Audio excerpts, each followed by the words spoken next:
बोरी में बंद लाश किसकी थी?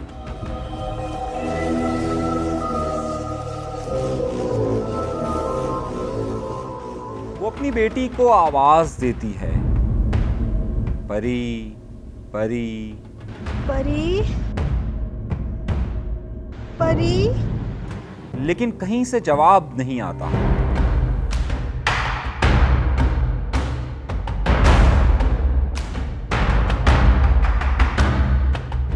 उठती है, कमरे में झांकती है, लेकिन उसे कहीं नजर नहीं आता। बाहर निकलती है दरवाजे पर कि बाहर चबूतरे पर तो वो नहीं बैठी।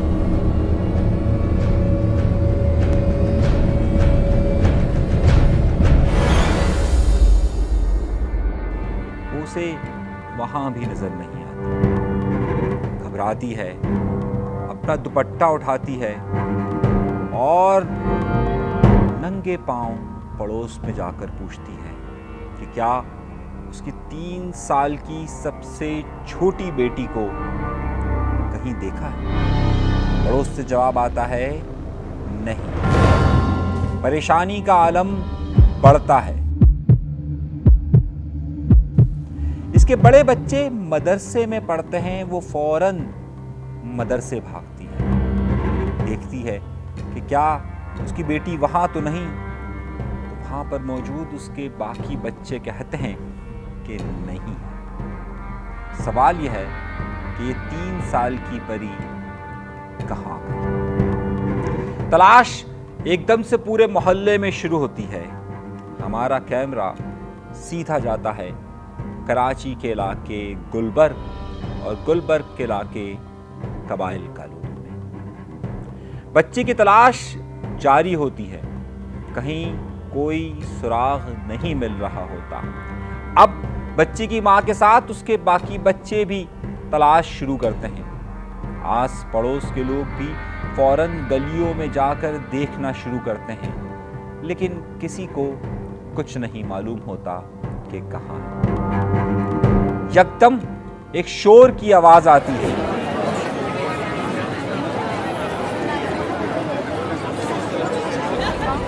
वो शोर की आवाज आती है चंद गलियों के फासले पर मौजूद एक कचरा कुंडी से।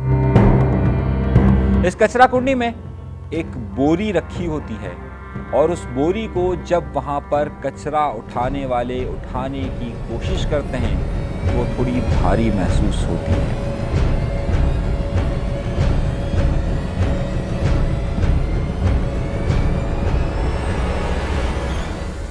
वो उसका ऊपर लगी रस्सी को खोलते हैं तो अंदर से एक नन्ही परी मिलती है।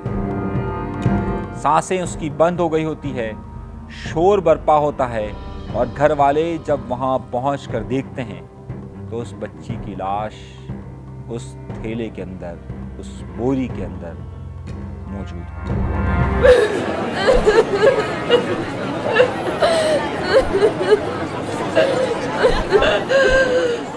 फौरी तौर पर उसे अस्पताल मुंतकिल किया जाता है, जहां मौजूद डॉक्टर कंफर्मेशन करते हैं कि इसकी मौत हो गई। लेकिन इसकी मौत के साथ एक और इंकशाफ भी डॉक्टर करते हैं कि इस 3 साल की बच्ची के साथ रेप हुआ होता है, यानी कि उसके साथ ज्यादती।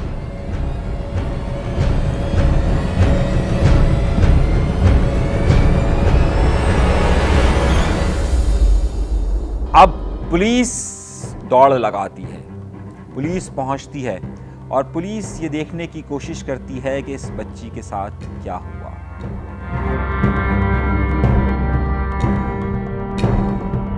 मां गम से निढाल होती है, घर में क़यामत-ए सुग़रा बरपा होती है।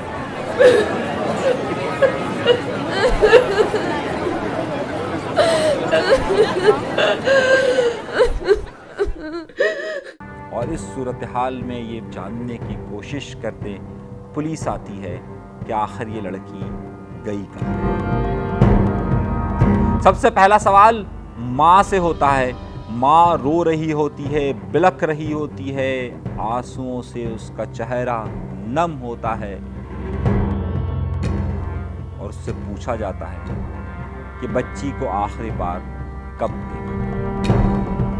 माँ बताती है कि बच्चे, उसके बाकी बच्चे एक मदरसे में पढ़ते हैं, वो मदरसे के लिए निकले थे तो लड़की उनके साथ थी।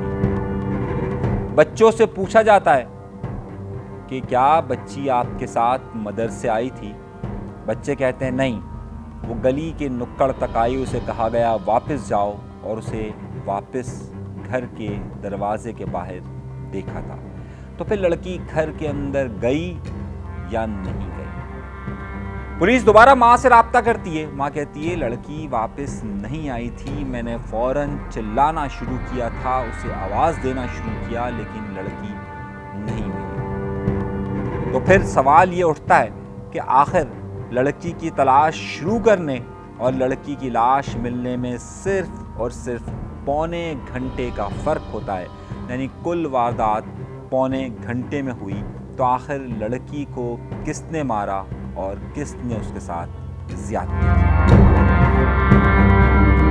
घर में सिर्फ माँ थी और ज़ाहिर है शक घर के लोगों की तरफ पहला जाता है, मगर घर में कोई भी नहीं था। इसका मतलब है ये कोई शख्स बाहर से था कि जिसने लड़की के साथ ज़्यादती करके उसे कत्ल किया। अब ये बात चल रही होती है तो पुलिस को डॉक्टर्स की तरफ से एक रिपोर्ट मिलती है कि इस लड़की का गला दबाकर मारा गया है। अब पुलिस तहकीकात के लिए महल्ले के लोगों से पूछती है तो उस वक्त गली में सन्नाटा होता है।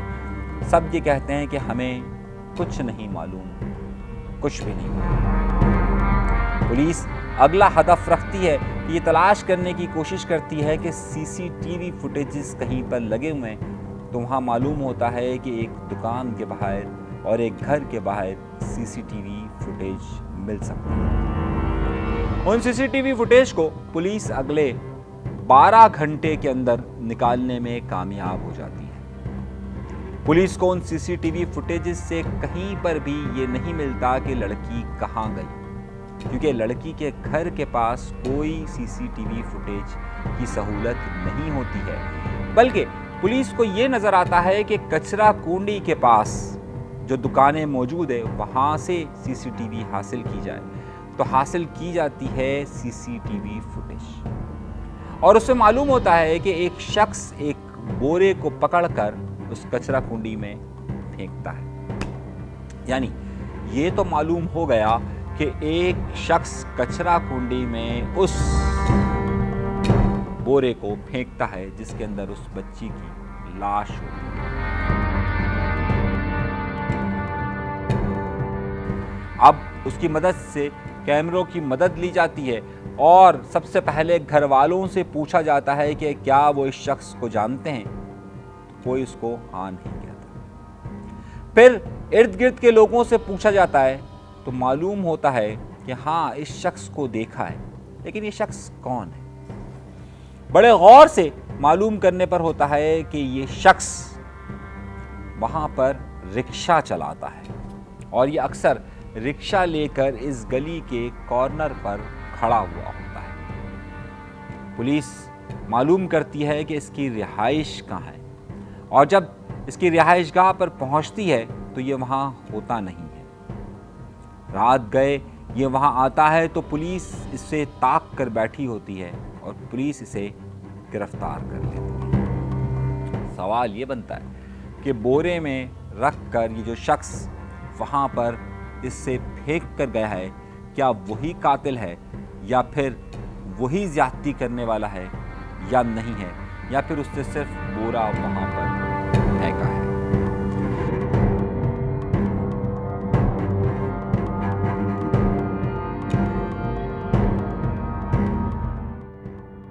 पुलिस जब उसे उठाती है तो सबसे पहले उससे पूछती है कि ये तुम ही हो। वो कहता है नहीं।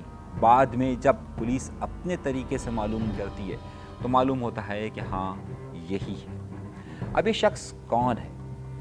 क्या ये शख्स कराची के उसी इलाके का रिहायशी है? तो सबसे पहली बात, ये शख्स कश्मीर का रिहायशी है, यानी कि आज़ाद कश्मीर का रिहायशी है और ये वहाँ से यहाँ पर आया है। नाम क्या है इसका? इसका नाम है नसीर کشمیری کہتے ہیں اس کو۔ تو اب سوال یہ اٹھتا ہے کہ کیا اسی نے لڑکی کا قتل کیا؟ ابتدائی طور پر یہ بتانے کے لیے تیار نہیں ہوتا ہے، مگر پولیس جب معلوم کرتی ہے تو اب کہانی کا رخ دوسرا سامنے آتا ہے۔ جس وقت یہ لڑکی اپنے بھائیوں اور بہنوں کے پیچھے دوڑ لگاتی ہے اور جب یہ اسے منع کرتے ہیں اس کے بھائی بہن، تو یہ واپس آ کر اپنے گھر کے باہر چبوترے پر بیٹھ جاتی ہے۔ نصیر کشمیری وہیں پر اپنے رکشے میں بیٹھا ہوتا ہے۔ دوپہر کا وقت ہوتا ہے، سناٹا ہوتا ہے، گلی میں کوئی نہیں آتا۔ یہ اس لڑکی کو دیکھتا ہے اور پھر اس کی ہوس جاگ جاتی ہے۔ یہ لڑکی کو اپنے پاس بلاتا ہے، اسے کچھ چیز دیتا ہے، رکشے میں بٹھاتا ہے اور اپنے گھر لے جاتا ہے۔ اب سوال یہاں اٹھتا ہے کہ اس نصیر کے گھر میں کون کون تھا؟ نصیر کی 2 شادیاں ہوئیں، ایک بیوی کا انتقال ہو گیا اور ایک کو اس نے طلاق دے دی، بلکہ اگر میں لفظ استعمال کروں کہ اس سے طلاق لے لی۔ یہ ایک نفسیاتی مریض ہے اور اب پولیس اس سے یہ جانچنے کی کوشش بھی کر رہی ہے کہ کیا اس نے اپنی پہلی بیوی کو قتل تو نہیں کر دیا تھا۔ دوسری بیوی سے طلاق لینے کی وجہ بہت ساری سامنے آئی ہے اور اس میں ایک وجہ جنسی درندگی بھی ہے، یعنی کہ اس کے گھر میں کوئی بھی نہیں ہوتا۔ کیوں نہیں ہوتا؟ کیونکہ اس کی اپنی دونوں بیویاں اب اس کے پاس موجود نہیں ہیں۔ پھر تو اس نے کیا کیا؟ اس نے اس لڑکی کے ساتھ زیادتی کی۔ سوچئے کہ جس معاشرے میں 3 سال کی معصوم کلی، معصوم بچی بھی محفوظ نہ ہو۔ آپ نے سنا ہوگا کہ بہت سارے لڑکوں کے ساتھ، چھوٹے بچوں کے ساتھ ریپ کے واقعات ہو رہے ہیں۔ آپ نے سنا ہوگا کہ بہت ساری لڑکیوں کے ساتھ، بالغ لڑکیوں کے ساتھ ریپ کے واقعات ہو رہے ہیں۔ وہیں پر جنسی درندگی میں 3 سال کی بچی کو بھی نہیں چھوڑا جا رہا۔ اس نے اس کے ساتھ جنسی زیادتی کی۔ لڑکی چیختی رہی، چیختی رہی، چیختی رہی، لیکن اس ظالم کے دل میں رحم نہیں آیا اور اس نے اسی ریپ کرنے کے دوران، اس کے چیخنے کے دوران اس لڑکی کا گلا دبا دیا۔ لڑکی مر چکی تھی، لیکن یہ اپنی ہوس پوری کرتا رہا۔ اور پھر اس نے جب یہ دیکھا، جب اس کا نشہ اترا، جب اس کی بھوک ختم ہوئی، تو اس نے دیکھا لڑکی مر چکی تھی۔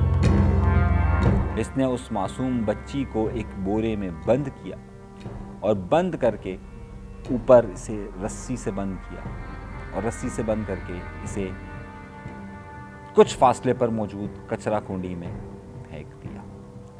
یہ وہ انکشافات ہیں جو اس شخص نے بتائے ہیں، یعنی نصیر کشمیری نے بتائے ہیں کہ اس نے کس طریقے سے یہ ظلم برپا کیا۔ سوال یہ اٹھتا ہے کہ اب قانون اس پر کیا رد عمل دے گا؟ کیا قانون اسے قرار واقعی سزا فوری طور پر دے گا یا انصاف کی تلاش میں اس معصوم سی پری کے والدین در بدر بھٹکتے رہیں؟ چینل ضرور سبسکرائب کیجیے گا۔